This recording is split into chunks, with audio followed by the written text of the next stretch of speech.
Welcome to Catchy Cartoons. To celebrate the start of winter and the Christmas season, we're going to be drawing a festive snowman. Now, probably every snowman drawing you've ever seen has consisted of 3 circles plopped one on top of another. And guess what? Our drawing today is essentially no different, but hopefully a little more ambitious than just that. So let's get drawing. We're going to start at the bottom circle, or what I'm going to refer to as the base for clarity throughout this video. The base will be the biggest of the 3 circles, but more oval in shape rather than circular, as we want it to look heavy and a bit compressed. We'll draw a second circle for what I'll refer to as the body. It will be slightly oval and about half the size of the base. And finally, we'll draw in his head. This circle will be the roundest and about 1/4 of the size of his body. As you can see, we've added a center line through all 3 circles and drawn an eye line about 2/3 of the way up the head. So we'll place the eyes on the eye line. You'll have to forgive me, I have a very scratchy voice today. We'll rough in a long, thin triangle for the nose just below the eye line. I wonder what his nose will be made of. Any guesses?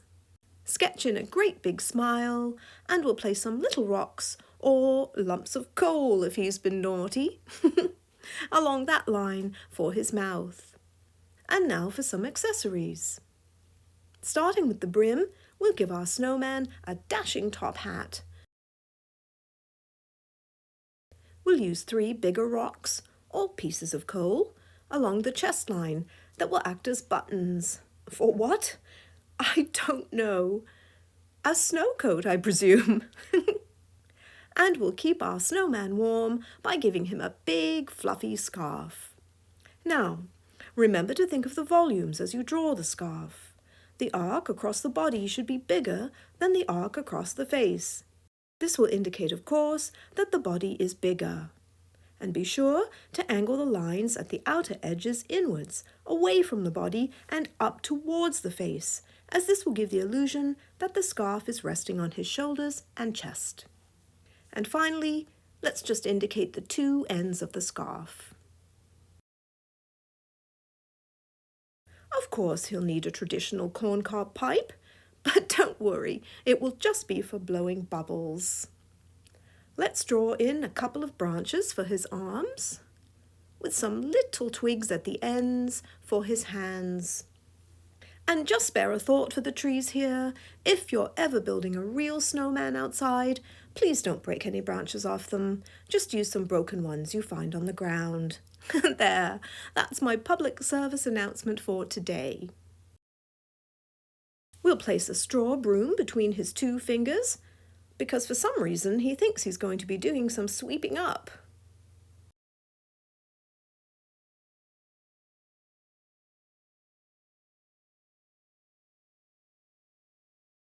And why not a fancy flower to decorate his hat? Let's finish the ruff by sketching in a little bit of snow to ground him, and so he doesn't look like he's floating. Now we'll move on to the first tie-down stage.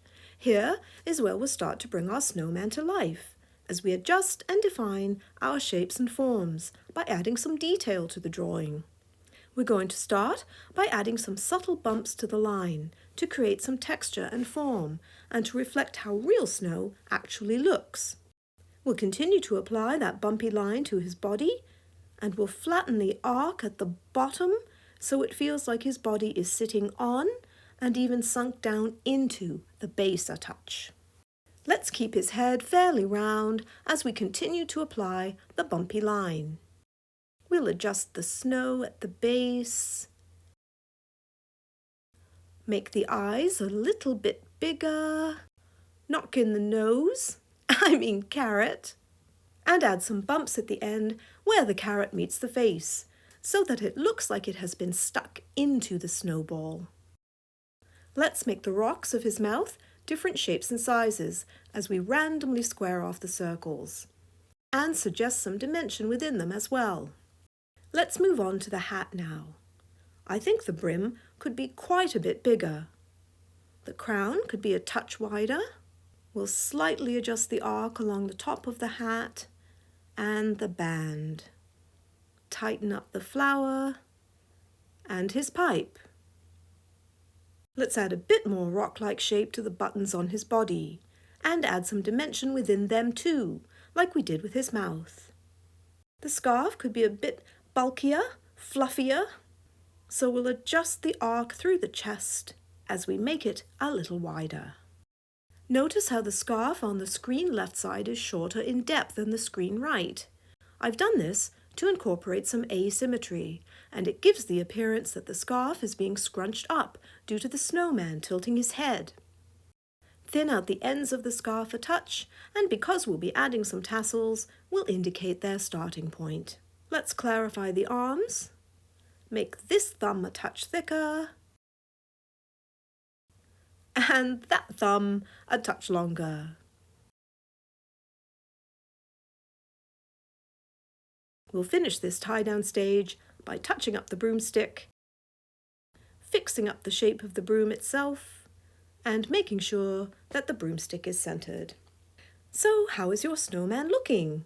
See, it really is just 3 circles plopped one on top of another after all, but with a little extra added personality, I hope. If you're enjoying drawing along with me today, please hit the like button, and even better, why not subscribe to my channel? Thanks everyone, but now let's hurry back to our snowman before he starts to melt. Since he's in good shape, there won't be much, if any, polishing to do in this second tie-down stage. Let's just add some final details and apply a darker and more committed line. As I've mentioned in my previous videos, for example in my How to Draw a Turkey, it's always good practice to draw through other elements as you're working out your structure. This removes the risk of a broken or disconnected drawing, which can happen when you try to wing it. We want his eyes to look like 2 big buttons, so we'll need to add some dimension and draw in 2 thread holes for each one. We'll just tighten up the carrot nose and add some detail. Darken the rocks on his mouth and clarify the dimensional aspect so they really do look lumpy and not muddy. The hat is looking good. Let's just nail down the flower and indicate an opening to the bowl of the pipe. And of course, it will need an extra bit of detail as well. Commit to the scarf, especially at the screen left side, the scrunched up side that is. The arms are looking good. We'll just add some dimension to the fingers and some texture to illustrate the bark. We'll add some stripes to the scarf to allow for more colour later. And finally, we'll sketch in the tassels. Let's finish up the tie-down stage by indicating the straw of the broom. Remember to keep it simple and always have fun while you're drawing. Now on to the cleanup stage. We're going to apply a more traditional style of line, but instead of using the usual thicks and thins for the whole drawing, we'll only be applying them to the exterior of the snowman, his arms and the ground, with the intent of illustrating the texture and dimension of those particular elements. The line for the remainder of the snowman will have virtually no thicks and thins, but just make sure to stay somewhat loose.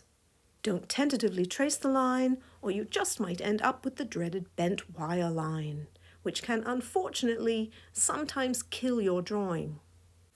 As usual, the interior line work should be thicker than the exterior line work, and for clarity, we'll reserve the thinnest of lines for the details, such as the texture of the bark, straw, and carrot, as using thick lines here would simply turn those elements into a mushy mess.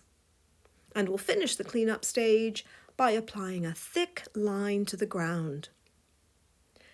Our snowman is now finally ready for some colour. And since he's made of snow, obviously, we'll use an off-white with a tint of blue, a slightly darker tone for the snowy ground, and a charcoal grey for the rocks that we used for his mouth and coat buttons. To suggest the wood of his arms, we'll use a grey-brown, and a slightly darker tone for the broomstick. A nice golden tan for the straw, a lighter tone of the tan for the bowl of the pipe, a purpley brown for the pipe stick, orange for his carroty nose, of course, and absolutely any colour you like for the flower. Finally, for his button eyes, scarf and hat, let's use those traditional reds and greens for that real Christmassy feel. And there you have it! You've just made a festive snowman without ever having to go outside in the cold. And once again, I apologise for my incredibly scratchy voice, which has just made it to the end of this video. Thanks for watching, everybody, and happy holidays to all of you.